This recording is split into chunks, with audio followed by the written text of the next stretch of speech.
ছেঁড়া জামা পরে হজ করতে মক্কা শরীফে কৃষক বাবর আলী ও তার স্ত্রী। কৃষিকাজে জমানো কিছু টাকা আর জমি বিক্রি করে সস্ত্রীক হজে এসেছেন এই বৃদ্ধ।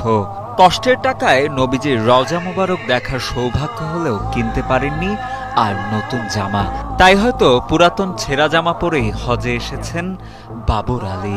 আমার টাকা থেকে ব্যবসা বাণিজ্য ওই কৃষিকাজ থেকে সব, এবং এই পয়সা করি খুব কষ্ট করি আমাকে জোগাড় করতে হয়েছে, দিয়ে আমি হজ করতে এসেছি আমার স্ত্রী আর আমি।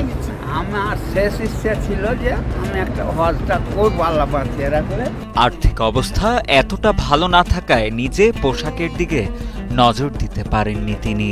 শুধুমাত্র আল্লাহকে খুশি করতে এবং গুনাহ মাফের জন্য আল্লাহর কাছে ক্ষমা চাইতে অনেক কষ্টে হজ করতে আসছেন বলে জানান বৃদ্ধ।